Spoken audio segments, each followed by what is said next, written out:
Hello, this is Mr. Carlin. We're going to talk about Lesson 7-4, Multiple Representations. This is similar to your last lessons on 7.3 and 7.2.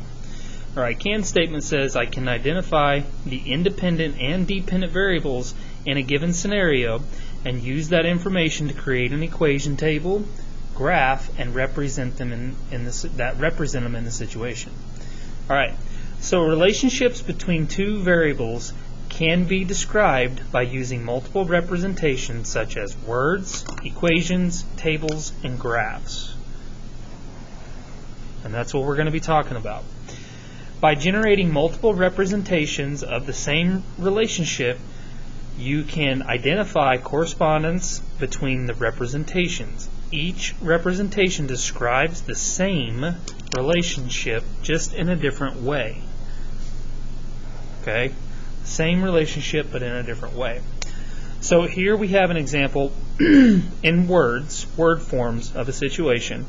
Okay, they express the relationship using real life elements. So on a trip, a cyclist traveled at a constant speed of 14 miles per hour for several hours.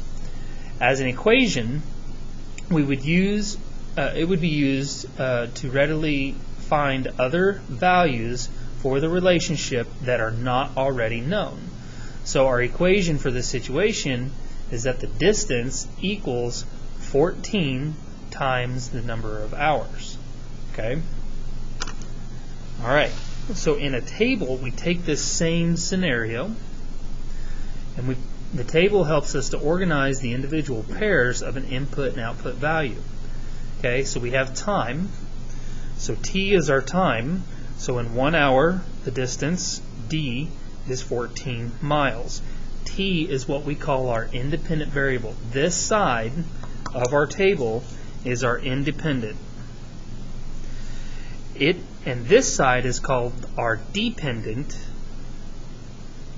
because it depends, these values will change as the independents change. So if that biker was to go as a cyclist was to travel for 2 hours, then they would have traveled 28 miles. And if it was for 3, then it would be for 42. So as time increases, that changes how far they travel. And then we can graph this to show the trends in the relationship that can be used to make predictions. So using this information in our table, we put it in our graph. Make sure that we have our graph correctly labeled. Our independent is always the X line. Okay, always the X line. That's our independent side of our table. And our dependent is always the Y line. Okay, and it depends on what this value is for what it becomes. So in 1 hour, they will have traveled 14 miles. So you go 1 to 14, which is just under 15. 2 hours, it's going to be at 28, so we put a dot. And then at 3 hours, it's going to be at 42, so we put a dot there. Notice our trend or our line, okay, and graphs really show good at showing trends, makes a straight line, and we can even predict out further what it would be at 4, 5, and 6 hours. Okay, we can definitely tell that it's trending in an upward direction. Alright, on example 1, it says the student council has already earned $150 this year. That's probably important, so I like to highlight what's important. For the next fundraiser, they're holding a car wash and charging $7 for each car they wash. We need to represent this relationship between the number of cars washed, C, and the total earnings, T, in an equation, a table, and a graph. So first, we're going to represent the relationship as an equation. In order to do that, we have to determine the independent and dependent variables. In the relationship, the number of cars washed, C, is the independent.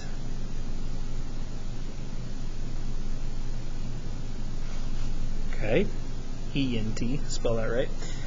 And then the total earnings, T, is the dependent. What that means is that how much they earn depends on how many cars they wash. Okay?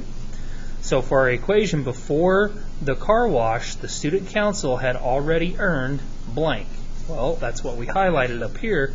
They had already earned $150. So they already had in their savings $150.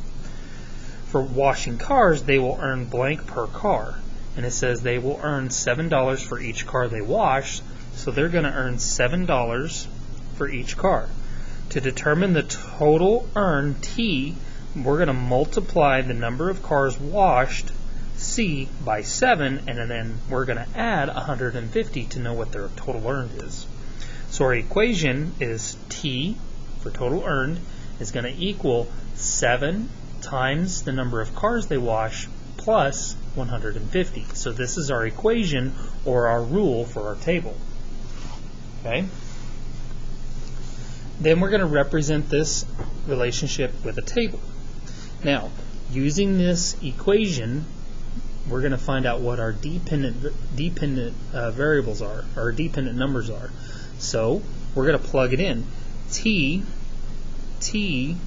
is going to equal, for this first row, 7 times C of 1 plus 150. So that's 150, and then this is 7, so 157 for this first row. Then the next row, T is going to equal 7 times 2 plus 150. 7 times 2 is 14, plus 150 is 164. So they'll have earned 164 if they wash 2 cars. The next row, T equals 7 times 3 plus 150. 7 times 3 is 21, plus 150 is 171. Yeah, 171. Okay, and then we have T for this next row equals 7 times 28 plus 150. 28. I meant 4 because that's going to be 28, sorry. So that's 28 plus 150 is 178. And then the last row is T equals 7 times 5 plus 150. 7 times 5 is 35, plus 150 is 185. Okay. Now that we have this information here, we can graph it over here on part C. We're going to represent the relationship that we just had in our table, okay, in a graph. We're going to use the ordered pairs that we came up with. So from our table, 1 was 157, so we have a ordered pair of 1 for X and 157 for Y. And we're going to go over 1 and then up to 157, which would be about right there. And then for 2 cars washed, it was 164, so we're going to go 2 to 164, so about right there. 3 cars washed was 171, so 3 to 171. Notice our trend, okay, making a nice straight line. 4 is 178, and 5 is 185. There. And then we draw our line to show our graph or our trend. Okay? Alright, let's go to the next page. I want you to do this check question. You will need to pause your video. I know some of you are not doing that, but you need to pause your video and read this check question and try to solve it. And then unpause it, check your work. Okay. It says an online store sells trail mix for $2.75 per pound and charges a shipping fee of $4. Represent the relationship between the pounds of trail mix bought P and the total cost C. Write an equation, a table, and a graph. Alright, so I'm going to highlight important information. It's $2.75 per person or per pound plus a shipping fee of $4. Okay? So to write our equation, remember right here it says total cost. Usually whenever you have total cost, that's your independent or your dependent. So we're gonna, for our equation, it's going to be C equals, and then it says trail mix bought, which was P, so that was per pound. So it's going to be 275 times P plus the $4 shipping fee. Everything's got a $4 shipping fee. Okay? All right, now we're going to represent this in our table. So if we change P, if we have our independent P as 1, that's 275 times 1 plus 4. That's going to end up being 675. For 2, I'm going to have to use my calculator here. Let's see, 2, so it's going to be 275 times 2, which is that, and then I'm going to plus 4, which is 9. Okay, so our total cost is $9.50. And we're going to do the same thing if we had 3. So 275 times 3 equals, and then plus 4. So that's going to be 1225. Next one, we're using 4. So 275 times 4 equals, plus 4 is 15. And then 275 times 5 is that, plus 4 is 1750. Okay, so now we need to represent this in our graph. So our ordered pairs are going to be 1 to 675, 2 to 950, 3 to 1225, 4 to 15, and 5 to 1750. So we're going to go 1 for pounds to 675, so that's going to be somewhere, it doesn't give us decimals, so we're going to do our best. It's going to be somewhere about right in there.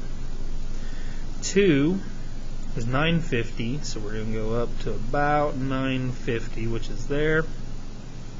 3 is 1225, so about right in there. 4 is 15, so right there. And 5 is 1750, so right about in there. It makes a nice straight line. Okay? All right. I want you to do the practice problems on the next page, page 427. Do problems 1 through 3. Only 3 problems, but there's a lot to do with them.